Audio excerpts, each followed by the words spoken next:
আপনি যদি রাজনীতি করে বেড়ান, পড়াশোনা না করেন, মদ নিয়ে ব্যস্ত থাকেন, জুয়া নিয়ে ব্যস্ত থাকেন, প্রেম নিয়ে ব্যস্ত থাকেন, তো মরা পর্যন্ত লেবারগিরি করেই খেতে হবে। দেশকে উন্নত করা যাবে না। গার্মেন্ট শিল্পকে অনেকেই বলে উন্নতি, এটা উন্নতি নয়, এটা অস্থায়ী উন্নতি। এই গার্মেন্ট শিল্পে যারা বড় বড় ইঞ্জিনিয়ার পদে কর্মরত আছে তাদের অধিকাংশ দেখবেন বিভিন্ন দেশ থেকে আনা। আর যারা কর্মচারী লেবার তারা হচ্ছে বাঙালি, বাংলাদেশের নারী। নারীদেরকে কেন কাজে লাগায়?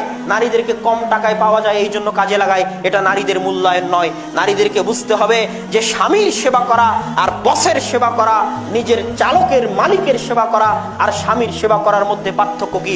ঘরের রানী হয়ে থাকা আর এক জায়গায় কর্মচারী চাকর হয়ে থাকার মধ্যে পার্থক্য কি? এই সম্মান যদি নারী না বুঝে তাহলে কে বুঝাবে? আল্লাহ সুবহানাহু ওয়া তাআলা ভালো জানে।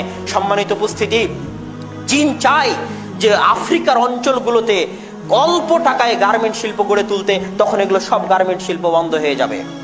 আজকে বিদেশে বসে, মধ্যপ্রাচ্যে বসে বাঙালি টাকা পাঠাচ্ছে। কিসের টাকা? ওই লেবারগিরি করার টাকা। যখন সেখানে তার চেয়ে কম দামে লেবার পাওয়া যাবে তখন বাঙালি বাংলাদেশিকে পাঠিয়ে দেওয়া হবে। এগুলো একটা উন্নতি নয়, এগুলো সব অস্থায়ী জিনিস। স্থায়ী উন্নতি একমাত্র শিক্ষার মধ্যে নিহিত রয়েছে।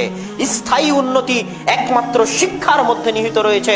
যখন দেশের যুবক সমাজ মদ জুয়া ছেড়ে দিবে, খেলা নিয়ে পাগলামি ছেড়ে দিবে, খেলা নিয়ে বাড়াবাড়ি করা ছেড়ে দিবে, সময় নষ্ট করা বন্ধ করবে, নারী নিয়ে জেনায় লিপ্ত থাকা বন্ধ করবে, পড়াশোনায় ব্যস্ত হবে, নিজেকে নিয়ে ভাববে, নিজেকে নিয়ে মূল্যায়ন করবে, নিজেকে দাম দিবে, তখন মানুষ আপনাকে দাম দিবে।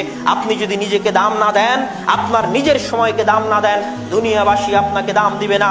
দুনিয়াবাসী আপনাকে পশু পাখির মতো গুলি করে হত্যা করবে যদি আপনি নিজেকে দাম না দিতে শিখেন।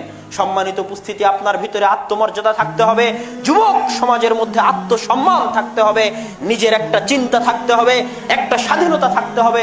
নদীতে যেমন খড়কুটো ভেসে যায়, ওই খড়কুটোর মতো যুগের তালে চলা যাবে না, যুগের তালে ভাসা যাবে না। নিজের সিদ্ধান্ত, নিজের আত্মমর্যাদা নিজের কাছে রাখতে হবে। ওই মা এবং বোনদেরকে উদ্দেশ্য করে বলতে চাই যে আত্মমর্যাদা কি? আত্মমর্যাদা হচ্ছে এমন জিনিস, আপনি যখন নাটক সিনেমায় কোন নায়িকার অনুকরণ করতে চান তখন বুঝতে হবে আপনার আত্মমর্যাদা নাই।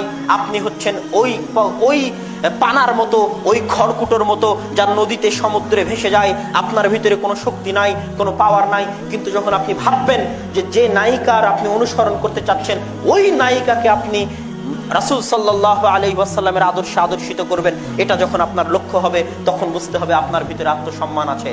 যুবক যখন কোনো নায়কের অনুসরণ করবে, গান বাজনায় মত্ত থাকবে, তখন বুঝতে হবে ওই যুবকের ভিতরে আত্মসম্মান নাই, আত্মমর্যাদা নাই, নিজের ভিতরে কোনো পাওয়ার নাই। কিন্তু যখনই সে ভাববে না আমি তাদেরকে অনুসরণ করা বাদ দিয়ে বরং তাদেরকে রাসূল সাল্লাল্লাহু আলাইহি ওয়াসাল্লামের আদর্শে আদর্শিত করব, আমি দ্বীনের দাওয়াত দিব, আমার নিজের আদর্শ আছে, নিজের সংস্কৃতি আছে, তখন বুঝতে হবে তার ভিতরে আত্মমর্যাদা আছে, আত্মসম্মান আছে।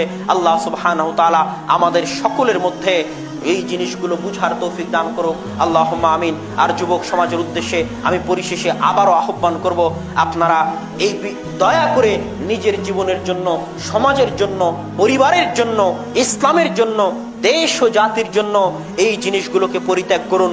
পিতামাতাকে অনুরোধ করব আপনারা সন্তানকে বুঝান তারা যেন মদ জুয়া নারী থেকে বিরত থেকে নিজের সময়কে কাজে লাগিয়ে, নিজের শ্রমকে কাজে লাগিয়ে নিজেকে উন্নত করে, পরিবারকে উন্নত করে, দেশ ও জাতিকে উন্নত করে, মুসলিম উম্মার কাজে লাগে।